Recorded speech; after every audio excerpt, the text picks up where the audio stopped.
Ladies and gentlemen, boys and girls, welcome back to another episode of the Raw Prospect Podcast. Thanks so much for watching and listening. Today, we're doing a very special episode. It's going to be our second annual QB Bracket. Today, we're going to be doing the NFC. But before we get into it, I just want to remind you to hit the like button, subscribe to the channel, leave a comment down below. If you disagree with any of our picks in the bracket, leave your feedback, leave your thoughts, and let's get right into it. Joining me from now from Houston, Texas, the Stat King himself, Michael Ween. How you doing? Doing good. Tuesday evening, quarterback bracket, second year that we are doing this. This is going to carry on for about the next week and a half or so. Today, we're going to do the NFC first and second rounds. The quarterbacks we have pre-seeded 1 through 16 in a March Madness style bracket. We will do the round of 16 and the round of 8. Then on Friday, we will have the AFC first and second rounds, which will be, to a lot of people, a lot more interesting than the NFC first and second rounds. And then next week, we'll put them all together and we'll do the semifinals for both conferences all the way to the finals in one episode. So a lot to look forward to. And then starting next weekend, we're going to start something that we've never done before, but is new to our NFL preview series, and I think you guys will enjoy that as well. Not going to reveal what that is yet, but look forward to some good content there. And check out all of our past content. Here in the past couple of weeks, we did a great NFL 25 and under draft. You can view our teams on our social media accounts, and you can go listen to that podcast. It's up everywhere, YouTube, Apple Podcasts, wherever you want to get your podcasts, on all of our platforms. And check out our Patreon as well, as we will be posting content there sooner rather than later. We just have yet to think about that yet, as we've been planning the next couple of weeks as we near football season. And I think this quarterback bracket, this year's iteration of the quarterback bracket, can be lumped into our NFL preview stuff, because we're talking about how we think a lot of these quarterbacks are not only going to perform, or not only have performed in the past couple of years, but are going to perform this year. And that plays a lot into our decisions that we're going to make when we make these picks. So hopefully you guys enjoy everything, and let's just jump right into it. Do you want to lay out? Let's explain our criteria first. Let's talk a little bit about the criteria, how we're judging these matchups, and then we can jump right into the first matchup, which is going to be Jalen Hurts against Desmond Ridder in the 1-16 matchup. We have 3 criteria, and I'll sort of let Emmy explain what those 3 criteria are, and then we'll jump right in. Yeah, the criteria is pretty simple. The first rule is it's based on a projection for the 2023-24 season. So it's based on, past success dictates what we think of future success. So it's a little bit of projecting improvement, projecting, decreases in production, whatever the case may be, whatever the trend is going for a certain player. We're doing all of that here in this. So it's not just only based on past performance. It's a projection for this upcoming season. Number 2 is team success. How we think the player's team is going to do plays a major part. The potential playoff success that player may have this season. And if they do have the playoff success, how much of the success will be dictated by how said quarterback plays. And then number 3 is their statistical track record. So it goes back to prior success, dictates how we can see future success. We're going to be looking at their numbers from their past few seasons, outside of rookies, of course, and we'll use that as a crux to kind of base our projections off of. Right.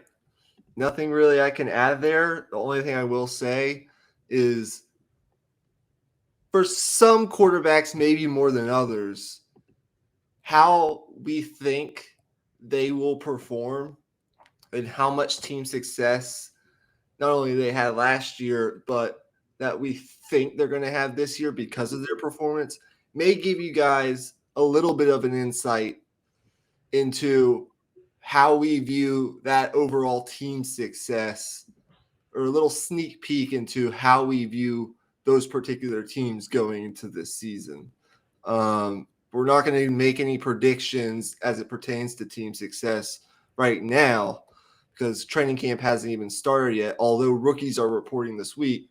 But you can kind of get a feel for how good we think a team's going to do based on how good we think the quarterback is going to play. Because in today's league, winning is pretty much just contending for Super Bowls is pretty much dependent upon elite quarterback play. That's not the only thing, but it's an important part of it. So with all that being said, that's just a thought that I had. Let's get started. We start with the 116 matchup. And remember, we're only going first and second round matchups today. So you'll have to wait when we get to the good matchups in the later rounds for next week. But Jalen Hurts, Desmond Ridder. Any thoughts? I think we both know who we're both going to take. I'm taking Jalen Hurts. I'm assuming you're taking Jalen Hurts, but let's just each give a quick synopsis of both quarterbacks and what we think it's going to look like for both going into this season. Well, I've said it before with Desmond Ritter. I do think there is some potential there. I just think the upside in terms of elite upside is somewhat limited. And,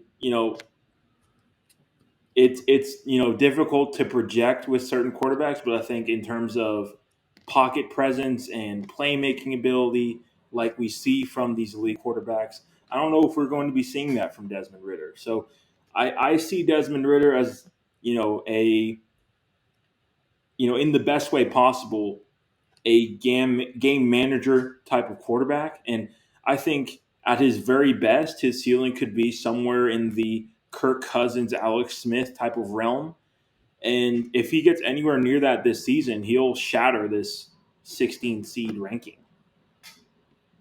Yeah, I agree with you. I'm not going to make any comparisons yet, but I will say Desmond Ritter has a couple of really good things going for him right now. Number one, I think Arthur Smith is one of the best offensive minds in the league in football, period. What he's done with that running game, especially, has been fantastic. And now that you add a weapon the caliber of a Bijan Robinson into that offense, with the mind that Arthur Smith has and how he can build a running game with the talent of Bijan Robinson, with the other weapons that Atlanta has already, the young weapons that they have with Kyle Pitts and Drake London, who I think is going to take another step. I think Olamide Zaccheaus left, but they have some other guys there. I think Desmond Ritter has some good things going for him, and they improved that defense. So the hope is you're not going to have to score maybe as many points as you would have before to win now. And you're in a pretty easy-ish division compared to some of the other divisions that are out there. So I think when we look at the 2023-2024 performance for Desmond Ritter, they're going to be ups and downs because it's going to be his first full year starting. But he could be in a lot worse of a situation to start his career than what he's in right now. But in terms of Jalen Hurts, he wins this matchup in every single category. I think he's going to have another big MVP type caliber year for the Eagles this season. What he's done, especially the past 2 seasons in his first 2 full years as a starter, 23-11. Already, a Super Bowl appearance last year, a 64% completion percentage, a 38-15 touchdown to interception ratio, and a 95 quarterback rating. I only anticipate that to get better. So I think Jalen Hurts, in terms of team success, what I project the Eagles to do versus what I project the Falcons to do, his statistical track record, which is kind of unfair since Desmond Ridder doesn't really have a statistical track record, and then just the projection of their performance going into different stages of their career. And Jalen Hurts being, I think, a top 5 quarterback in the league right now, Jalen Hurts wins this matchup. Definitely. And the improvement, I think, will be there for Jalen Hurts. That's one thing that has been extremely consistent with him is constant improvement. And I think there's another level to be reached there for Jalen Hurts, and that's probably the scariest part about it. Okay, now on to our second matchup. We'll move on to the 8-9 between Derek Carr, the recently signed quarterback for the New Orleans Saints, and the hotshot rookie from last year, Mr. Irrelevant, no longer, Brock Purdy. I'll let you start off with this one. Yeah, he went from Mr. Irrelevant to Mr. Almost Most Relevant in a matter of short time last year with his performance. My 2 questions with Brock Purdy as it pertains to this particular exercise. Number 1, the statistical track record in the short sample size that we have is great, but it is a quite short sample size. And number 2, how is the elbow surgery going to, I guess, affect him moving into this particular season as a starter for the San Francisco 49ers?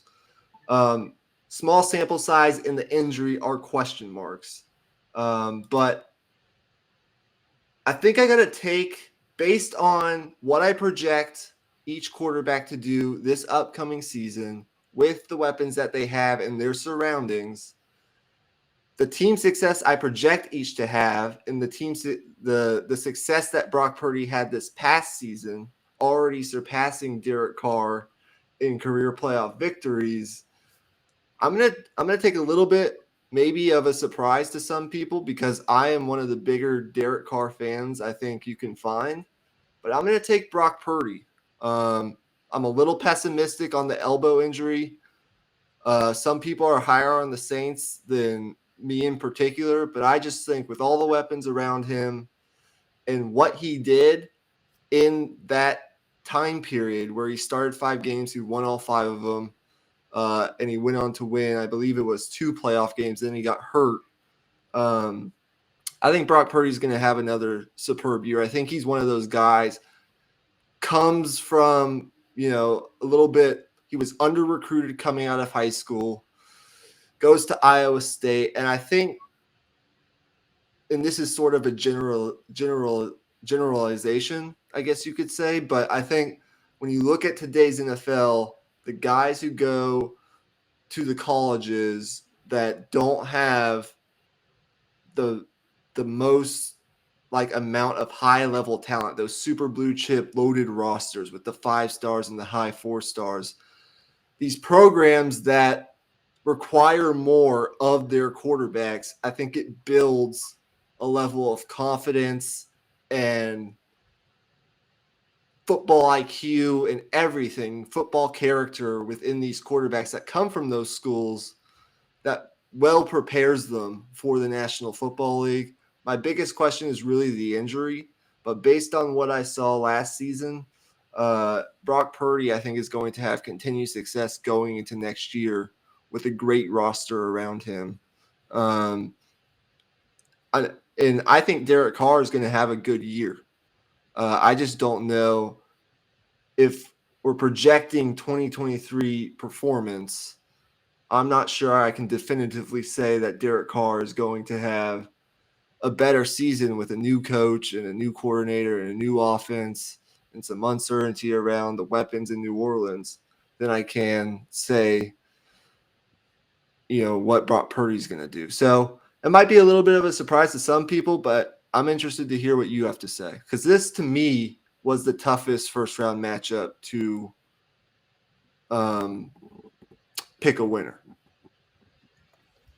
Yeah, definitely. I think the interesting thing with Brock Purdy, obviously, the injury is one thing, but when he does come back with an elbow injury of that magnitude, I think it's from what I've read, it's a very similar surgery to Tommy John. And the one thing that we see with pitchers who get the Tommy John surgery is they have to adjust their mechanics. So with that, in terms of football and how accurate you have to be and how um, precise you have to be, um, if he's having to think about his mechanics within the game, that can be a very slippery slope for him, and that's definitely a cause for concern. The other point I wanted to make is the 49ers brought in Sam Darnold. They still have Trey Lance behind him, and I'm not saying he's going to have a short leash, but I do think at some point in the year, um, I think there's reason to believe Kyle Shanahan brought in Sam Darnold for a reason, and the reports coming out of the 49ers camp is all positive stuff about Sam Darnold and how they're just lighting up about how talented of a passer he is. I just can't help but think that we'll be seeing Sam Darnold at some point this season. And that just gives me cause for concern in terms of how how confident I am in Brock Purdy maintaining this starting job throughout the season. So I'm going to give the edge to Derek Carr. Fair enough. All right. So with that, we'll move on. And I guess we can alternate who goes first on each matchup. So I'll let you start with Daniel Jones and Baker Mayfield. Um, well, this one is very interesting just because so much has changed in the past couple of years with these two quarterbacks. Baker, a couple years ago, was just, the savior of the Cleveland Browns franchise, won a playoff game, was oh so close to taking down the Chiefs in Kansas City, something that only one team has been able to do in the playoffs, mind you. And, Baker has kind of had a fall from grace, and a lot of it, some of it he is to blame for. He didn't play that great in Carolina, sure. But for a lot of it, it wasn't his fault. He was kind of ousted in Cleveland a little bit prematurely, in my opinion. And Carolina wasn't exactly a solid situation. Um, I think a lot of people point to Sam Darnold's success late in the year, and they're like, "Why couldn't Baker have done that?" Baker uh, could have done that with that exact same roster Sam had, except Baker add in Christian McCaffrey, had Christian McCaffrey to start the year. The only thing is that offense was just completely different in terms of confidence, focus, precision. Just that offense didn't know what they wanted to do half the time to start the year. So I'm not making excuses for Baker, but I do think Baker is a lot better than some people are giving him credit for, and I do think he'll have a solid season. And at this point, that is sort of a hot take. With that all being said, though, Daniel Jones is the better quarterback here. Um, you have to give credit where credit is due. Even for me as a Cowboys fan, you look at what he did last year, specifically in the second half of the season. It seemed like he really hit his stride in terms of knowing Brian Dayball's offense and what they like to do offensively. And early on in the year, that he was kind of he kind of had a short leash. They weren't really trusting him to pass down the field. Had a lot of bootlegs, a lot of short passes. Later on in the year, that trust grew and grew and grew, and Daniel Jones was dropping dimes all over the field, down the field to these receivers that, by all accounts, were one of the worst receiving corps in football. So you have to give him credit, and I expect a repeat of that success now that you add in a Darren Waller into the mix. Yeah, they give Daniel Jones 4 years, $160 million. So there's going to be a new level of expectation based on what he did last season, especially towards the end of the year, and what he's expected to do this year. I pretty much echo your sentiment on Baker Mayfield. I mean, he's been on the injury roller coaster for the past couple of years. He's been, I don't know, between 2 or 3 teams. It's been a tough situation for him. I do agree he's probably ousted from Cleveland a little bit too soon, but at the same time, uh, you know, that I don't think that relationship was going in the positive direction. And so I think Cleveland just decided we got to both sides. I think it was a amicable split, if you will, even if it was a little too early for some. But all I really need to say is Daniel Jones, with what I saw last year, and what he's done, especially the past 2 years, but since he's come into the league, 64% completion percentage, 60 touchdowns to 34 interceptions, and an 86.5 quarterback rating, which is, it's not great. It's good. Like that's a pretty good quarterback. Like it's above average. It's pretty good. You can win with that. That's his statistical track record coming in. But the past 2 years has been even better. When you look at Daniel Jones, his interceptions have gone down every single year he's been in the league, and that's what you want to see out of your quarterback. And that was the biggest issue with him coming into the league, is ball security and decision making. And so I think with what you saw last year, him using his legs at opportune times, now with more weapons, a Darren Waller, a top 3 tight end in the league, in my opinion, is going to make a huge difference in that offense with what he can do in the middle of the field and all over the field, splitting it out at wide receiver, adding another solid receiver in Paris Campbell, some more receiver depth with Jamison Crowder. That offensive line continues to make improvements. And what the job and the track record of one Brian Daboll and what he's been able to do with certain quarterbacks, I have confidence that, I can't tell you whether or not the Giants are going to make the playoffs yet, but I have confidence that Daniel Jones is going to have another really good season. And so, yeah, Daniel Jones is the pick there, but you got to give a little bit more credit to Baker Mayfield than I think what the general public is giving him. All right, so we're agreed there. We're going to move right along here to our next matchup, and that's going to be Geno Smith versus Jordan Love.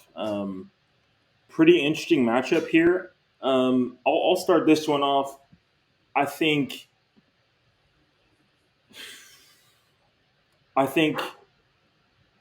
Jordan Love, I'll start with him. I think the floor for Jordan Love is a lot higher than people are giving him credit for. He has a strong arm. He's a solid decision maker. And I think having 4 years to sit behind Aaron Rodgers, and Aaron Rodgers has been, by all accounts, a good mentor for Jordan Love. Aaron Rodgers had came out and said that he didn't want to be what Brett Favre was to him, which was kind of that cold shoulder, not really giving any type of advice or mentorship. And by all accounts, Aaron Rodgers was great in that respect. Um, I think for Jordan Love, a lot of it is going to come down to accuracy and just confidence. Like, is he gonna have is he gonna have the trust in these wide receivers and these weapons to pull the trigger down the field? I think the thing that he does have going for him is everyone around him is young for the most part on this offense. They're going to grow together, and he has a great running game as well. This offensive line is really solid across the board, and they check a lot of boxes in terms of what you want to have around a young quarterback. Now, in Seattle's case, I think this offense is going to reach yet another level this upcoming season. You add in a Jackson Smith and Jigba, who a lot of people had as the number one wide receiver from this draft class. For me personally, I didn't, but I do acknowledge that he is the perfect fit on this roster. You throw him in as the slot receiver, as a big slot receiver, causing matchup problems, and you give him a two-way go, and he's a elite route runner, and he's going to be able to get open. He's going to be able to win consistently. Um, the thing I like most about Geno Smith, the thing I love that he showed last year is one, the leadership ability, and two, I think the high level arm talent is there with Geno Smith. We didn't really cover Geno Smith when he was coming out in the draft because that was before we had started this podcast, but it was even clear back at West Virginia that this dude, I mean, he has the arm strength to be a top level passer, and that talent is still there. And the confidence to pull the trigger and see the field well is still there.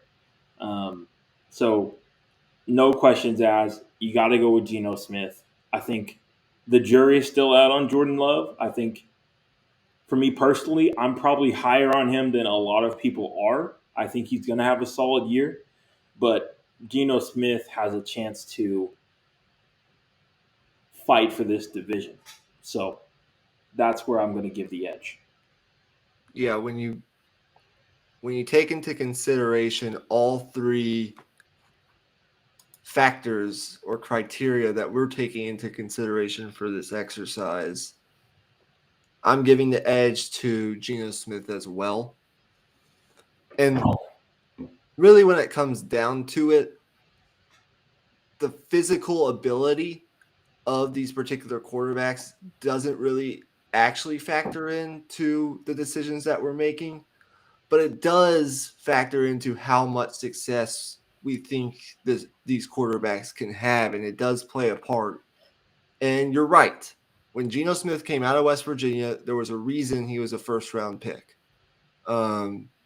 Big arm, extremely accurate when he was at West Virginia. Of course, you can say whatever you want about Big 12 offenses. He still had to make those throws. And look, West Virginia doesn't get the talent that some of these other schools like the Oklahomas, like the Texas, like the Alabamas of the world do. He had to elevate those rosters at West Virginia. He did an excellent job of that. And when you really look at it, because he played some of the 2021 season when Russell Wilson, of course, was hurt, and all of this year, when you look at it in his past 20 games, a 20-game sample size, he's completed almost 70% of his passes, 69.6% completion percentage, a 35-12 touchdown to interception ratio, and a 101 quarterback rating. That's one of the highest quarterback ratings over the past 2 years in the NFC, period. So, look, he got into the playoffs. He gave, for about a half, the Seahawks gave San Francisco a run for their money, and then things changed a little bit.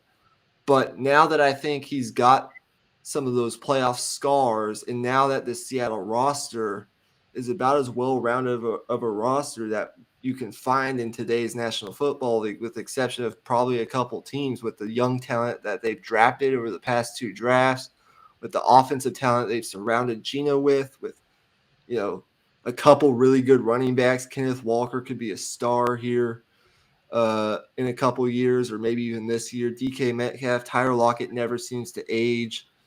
And you of course, add JSN to the mix. I think Geno Smith is really going to take off behind what is going to be, I think, one of the better offensive lines in football now. They got their 2 tackles and they've made a couple moves to try to improve the interior of that offensive line. And I think Geno is really going to have a good season. And the Seahawks are going to win a lot of games and probably put themselves in positions to either get a wild card spot or maybe even host a playoff game. And for Jordan Love, while I do see upside and I think he's going to have a pretty good season, I just don't know what that dynamic is going to be between him and his young receivers and how that's going to work. And I don't have enough of a sample size right now to really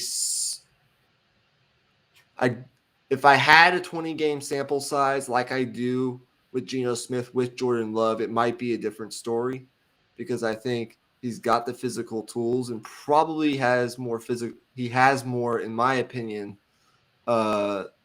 athletic and physical upside than Geno Smith does at this particular point of his career because he's younger.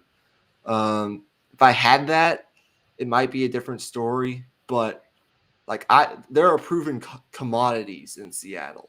And so I think that Geno Smith has to be given the edge in this matchup. But again, it sort of goes back to the Baker Mayfield conversation we were having earlier. I think despite what some may hear coming out of Green Bay practices, because I've heard mixed reports, I think Jordan Love is going to have a pretty good season.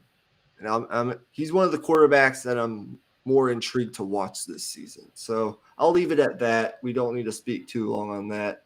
And we can move on to our next matchup, which is going to be Jared Goff against Justin Fields. And to me, this really comes down to what do you think of Justin Fields? When you look at Jared Goff, when we talk about team success, although he hasn't had a lot of that over the past 2 years, because his record's 12-18, and a lot of those wins came last season. He does have a Super Bowl appearance, which just as of in the past 5 seasons, which can't be discounted. He does have 2 playoff wins. And over the past 2 seasons, he's got a 66% completion percentage and a 48-15 touchdown to interception ratio. He's just a good quarterback.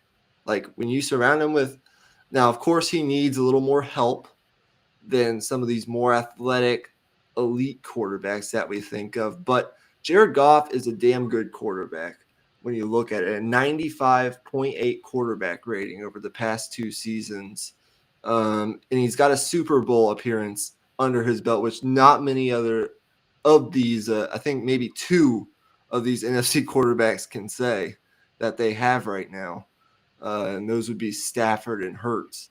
I'm a big Jared Goff fan. And I'm also probably dating back to the draft, the biggest Justin Fields fan that you can probably find, or one of the biggest.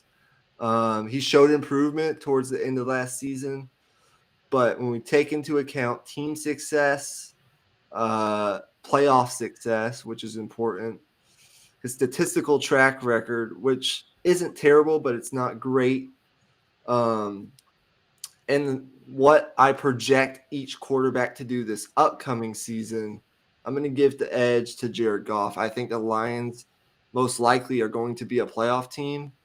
And I think Jared Goff, with what the Lions have, with one of the better offensive lines, one of the better run games in football, the coaching staff that they have, the offensive coordinator, who I really like, I'm giving the edge to Jared Goff based on a cumulative body of work of the 3 criteria that we have. But I do think I think the Bears are going to be an improved football team this year. And with that, I think Justin Fields is going to have a good season.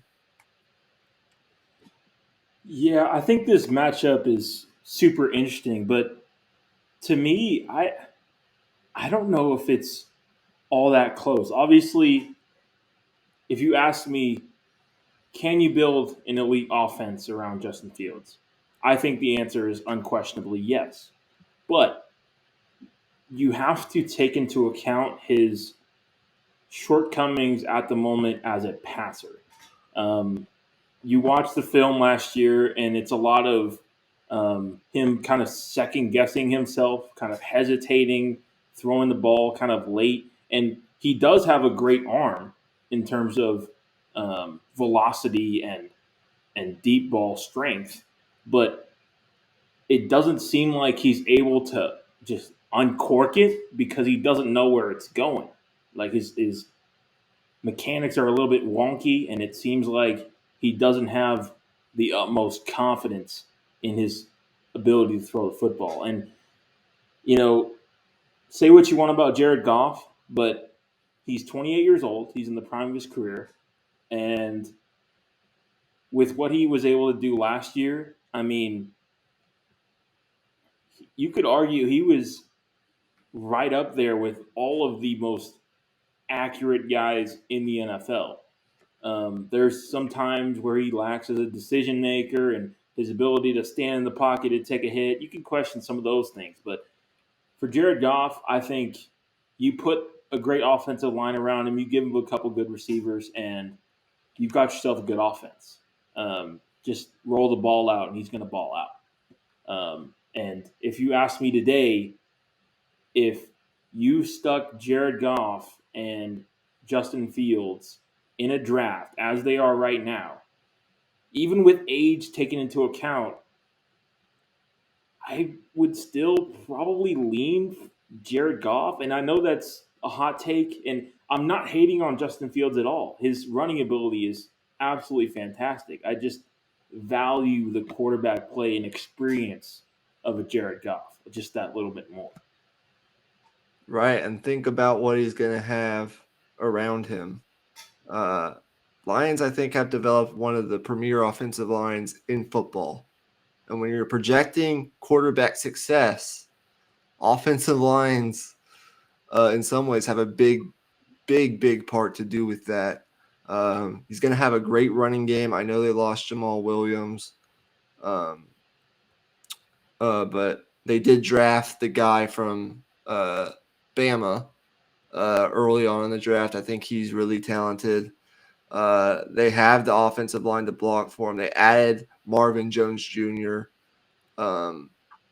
They have St. Brown, who I spoke to on our NFL 25 and under draft. I'm really high on him.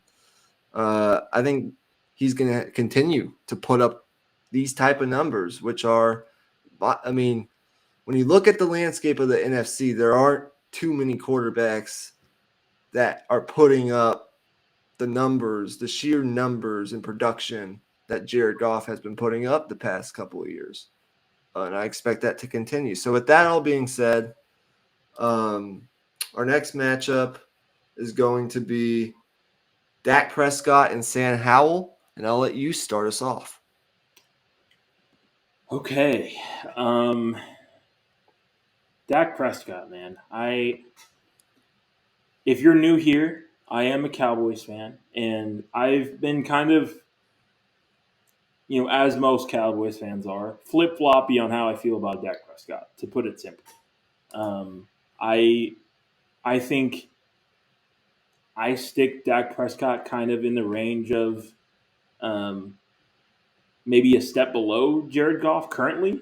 I think at the peak of Dak's powers, maybe before that injury, he probably would be above Jared Goff just because he adds that extra athleticism and running ability. But with his diminished running, now that it's been a few years after that injury, I think that's been limiting him a little bit in terms of his accuracy when he steps outside of the pocket and just his ability to move around a little bit.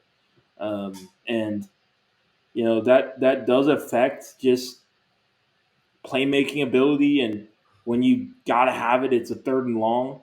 You got to have a little bit of playmaking ability in today's NFL with the amount of pass rushing talent there is. You got to have that. So that to me is what Dak is missing. It's not leadership. It's not, overall talent. He has plenty of ability to throw the football. There's no question about that. And whether he's has the arm strength of Josh Allen, he doesn't. But it's more than adequate.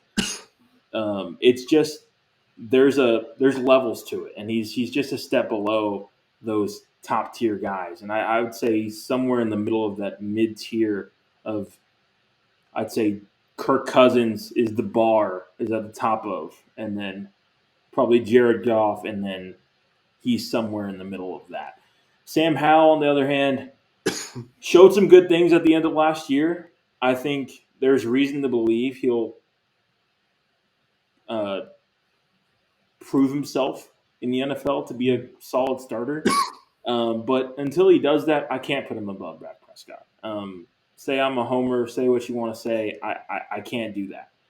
Dak Prescott, even with some of the questions people may have about playoff success, he has been consistently dominant in his division. His record against the NFC East is really, really good. And, there's been some down years in the NFC East, mind you, that's definitely a part of it. But um, winning against your division is a huge barometer in the NFL, and Dak has definitely lived up to that. Yeah, when you look at what he's done the past 3 years, 2020 to 2022, and I know he's been hurt for some of that, but he's won 64% of his games since 2020 that he started. He's got a playoff victory. He's completed almost 68% of his passes, 69 touchdowns to 29 interceptions, and a 99 quarterback rating, which is really, really good, close to elite. So in terms of his statistical track record, his limited but limited but some playoff success, and what I think the Cowboys are going to do this season, and what I think Dak is going to be capable of doing this season. Yes, you can't really put, and it's not really a knock on Sam Howell. Like, I agree with what you said. I think he's going to prove to be a pretty solid quarterback in this league. But you can't put a guy like that over a guy like Dak Prescott, who's been a consistent winner in the regular season when he started games, has a great track record, pretty good track record statistically, better than most of these other NFC quarterbacks do, and has won a playoff game and been in multiple playoff games that the Cowboys have lost for, I would argue, many other reasons other than Dak Prescott. And that's not to say that none of that blame is on Dak, but there have been other factors there. Yeah, you go with Dak there. So with that, we can move on. I did not expect the first round to take almost 50 minutes. So I'll say this. I'm taking Kirk Cousins over Bryce Young. It's kind of the same thing that we talked about with Dak and Sam Howell. Yep. I think Bryce Young one day could end up being a top 10 quarterback in the league.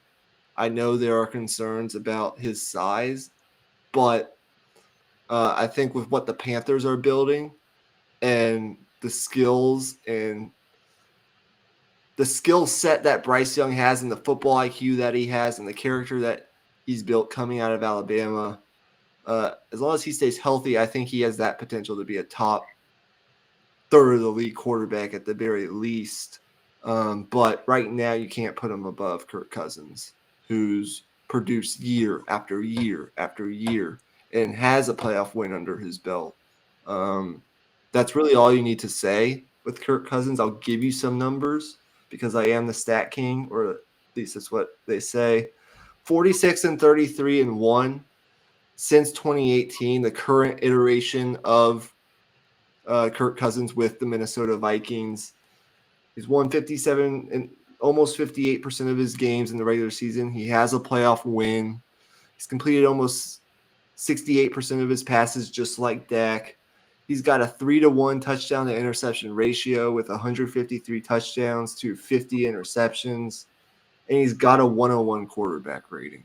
Like, you just can't put a rookie over a guy that has that track record, regardless of what people may say about Kirk in the big games or in the big light or in the spotlight or whatever they say. Some of that is true, but he's just a really damn good like NFL quarterback. So you take Kirk Cousins there. I think the interesting matchup that we have to talk about left in the first round is Matthew Stafford against Kyler Murray. So you can give your thoughts on Kirk Cousins and then make your pick for Stafford against Murray. Yeah, I'll make it quick. It's Kirk Cousins all the way, 100%. And I'll say this: you put Kirk Cousins good games, you can put Kirk Cousins good games up against anyone in football. From a consistency standpoint, you can kind of add questions there, just because there are a few stinkers somewhere in there. But most of the time, he is almost borderline elite. I mean, you look at some of the games he's had against the Packers, some of the, 1 o'clock early type of games, he puts up numbers, man, and he wins games, and you just can't argue with that in the NFL. It's hard enough to win in the first place in the NFL. Yeah. Okay, now for this final matchup. Um, when me and Michael were making this bracket, we were kind of thinking, okay, we kind of wanted to make the seeding ranking, but it's also we wanted to have intriguing matchups. And this is one I've had circled on my list for sure, just because both of these guys have been injured, and last year was not ideal for either of them. Um, to me, it just really comes down to what type of skill set you value. Kyler Murray is fantastic at what he does. Matthew Stafford is fantastic at what he does. I think Stafford, from a upside standpoint at this point in his career, still can give you elite games here and there, but I don't think he's going to be quite as consistent as he was early in his career, just because he's not going to be as elusive in the pocket. Um, Prime Matt Stafford was very tough to sack. That's one of his main traits throughout his career was he was very tough to bring down, almost a la Ben Roethlisberger in a way. Um, so from that standpoint, I think that's going to kind of diminish a little bit, but the arm talent is still there. The intangibles are still there. The leadership is still there. Um, Kyler Murray, on the other hand, extremely just athletically gifted. The ball just pops out of his hand. The arm strength, the arm talent, it's all there.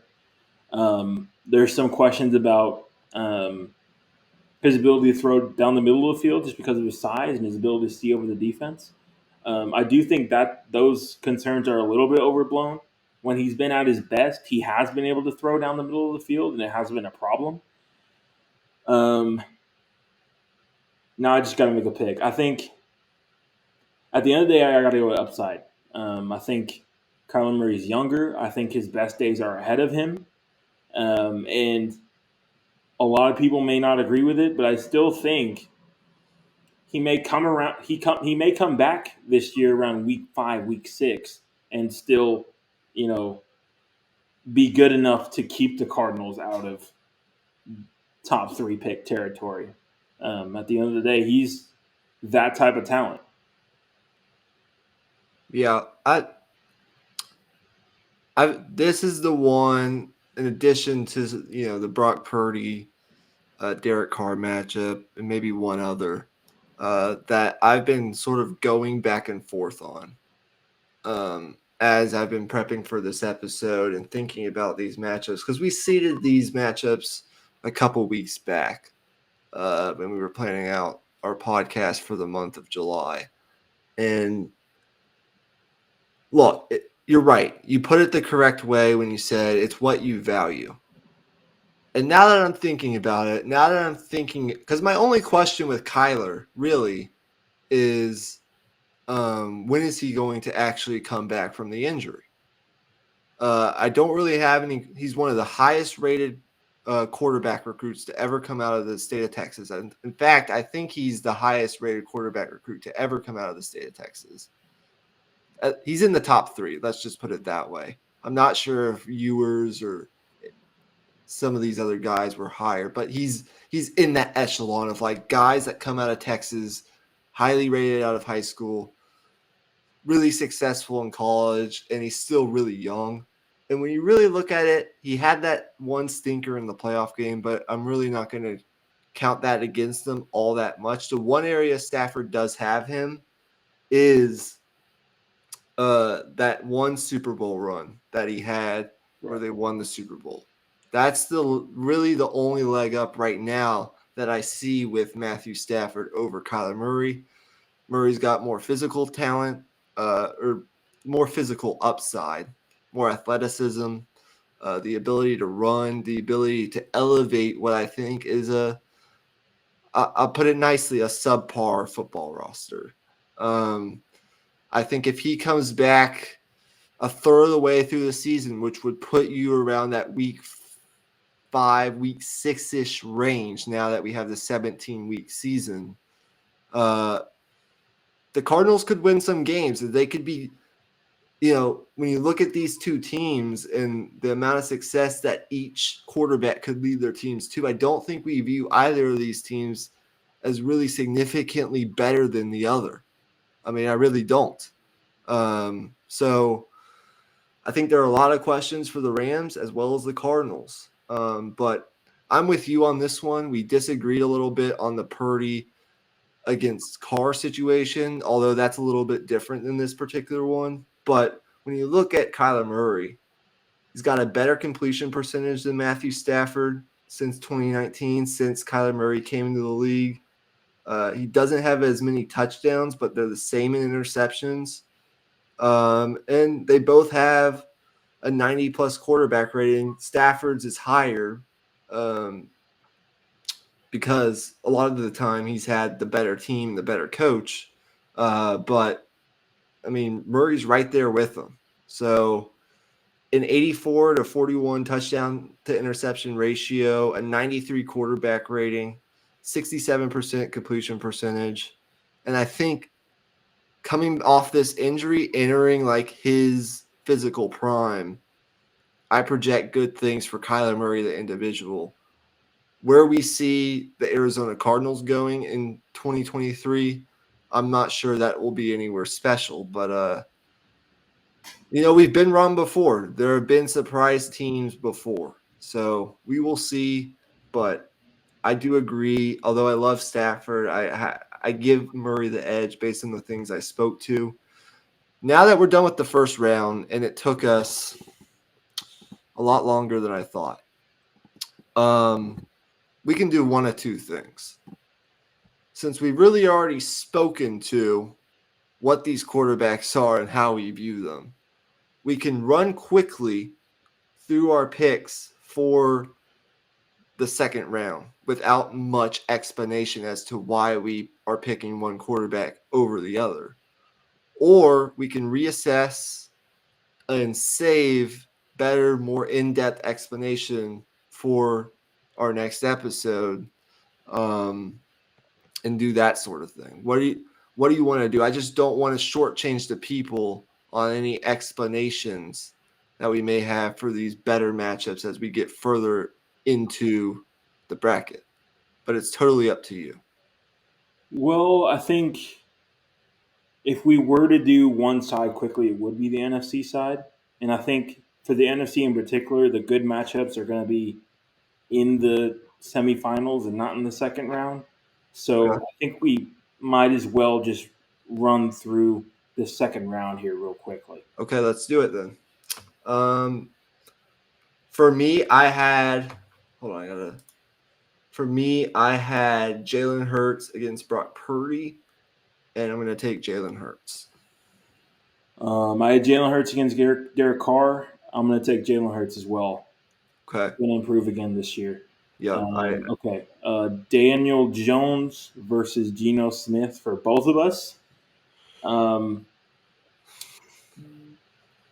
think the better offensive coach is in New York, Brian Daboll, but I am going to give it to Geno. I just think that offense has a higher ceiling, especially with the questions around Saquon Barkley at the moment.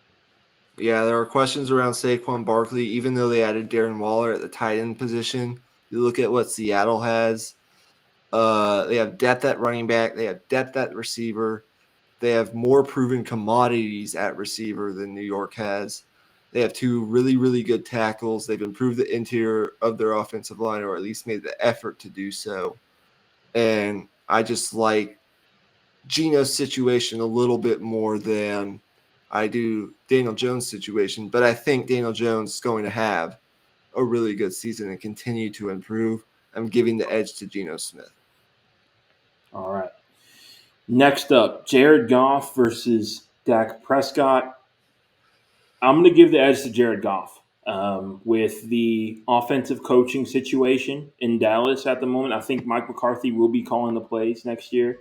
And Mike McCarthy has come out and said he wants to run the football more, which is questionable on many levels. But on the one hand, they already ran the football a lot. They were top 10 in the league in rushing attempts last season. So um, I'm not sure where he's really coming from on that. So just from a situation standpoint, and I also just think Jared Goff will have the better season as well. So I just got to give the edge to Jared Goff. Yeah, I agree with you. I really like Dak. The intangibles are there. He's a more than adequate thrower of the football if you look at his statistical track record and what he's been able to do. But so is Jared Goff. And you look at the past couple of years, they're similar statistically, but I just think with Jamison Williams and the guys that Detroit has around them, the stability at the play calling position, which is a big part of this too, and the offensive line. I'm giving the edge to Jared Goff. I think he probably is in a group of quarterbacks that gets crapped on way more so than they actually should, based on what they do and what they put out on the field from a week to week basis, just because of some of his physical limitations. I think he gets crapped on more than he should, and he deserves more respect. Put some respect on Jared Goff's name. Definitely. Okay, next up is Kyler Murray versus Kirk Cousins. That's an interesting one. I'll have you start off. Yeah, it is an interesting one. I think it's what you value. But for me, I'm going to give the edge to Kirk Cousins. He just continues to do it year after year after year, and he has a little bit of playoff success. And I think I think Kirk Cousins is going to lead his team to more success than Kyler Murray will this year. So I'm giving the edge to Kirk Cousins. But again, it's what you value. Yeah, I definitely agree with you on those points, but my gut is telling me to go with Kyler here. I know that in terms of our criteria, it wouldn't really make sense to go with Kyler just because of the situation he has around him, and he's probably not going to put up the numbers that Kirk Cousins will be. But I do think the Vikings are going to even out in terms of their ability to win these close games.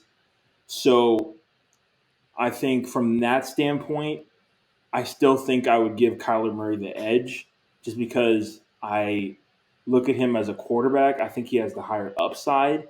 And if you take out the team situation, which is a little bit unfair, I know, but I think the physical upside and the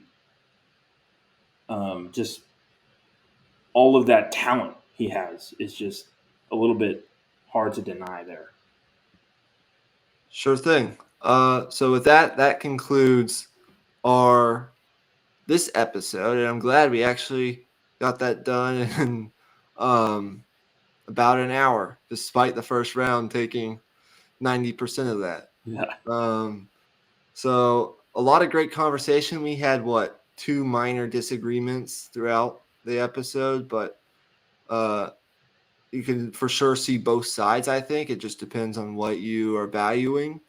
And next week we will have the semifinals and conference finals, I guess you would say, for the NFC along with the AFC. And then we'll have the championship. On Friday, you can expect the AFC first and second rounds, which hopefully now that we sort of got the feel for how this goes, will be a little bit more efficient with the first and second rounds. But at the same time, those matchups are a little bit more juicy than the ones that we spoke about today. But I mean, look, even with some subpar matchups, in my opinion, we still had some really, really, really thoughtful and good conversations surrounding these quarterbacks. And we'll continue to have that. That's why we like these episodes. So give us your feedback. What do you agree with? What do you disagree with? If your favorite quarterback was talked about, give us your thoughts on that, et cetera, et cetera. We'd love to hear from you. We want more fan interaction. Yeah, that's pretty much it. You have any parting shots? Only party shot is Kyler Murray is in my semifinals in the NFC. That's a little bit strange. I didn't think that was going to happen coming into it, but that's how the draw played out from from where I was at. So I guess it is what it is. I mean, look, if you told me 2 years ago that in 2020 or 2 to 3 years ago that in 2023 I would have, it's not really top four quarterbacks because we have them seated in a particular way and matched up in a certain way. But if you would have told me that we'd be doing this particular exercise in like 2020 or 2021, and I would have Jalen Hurts, Geno Smith, Kirk Cousins, and Jared Goff as my four quarterbacks in my NFC semifinals in our quarterback bracket, I would have given you a weird look at the very least. Like, Like, what is that? what? But that's where we are, and that's where we stand, and that's what makes the NFL great. Yeah. So with all that being said, make sure you guys like and subscribe. We will see you on Friday for the AFC first and second rounds. Those matchups we are not revealing yet. And I guess just like the chances of Jared Goff getting much respect from casual football fans, we are gone. Peace out. Peace out.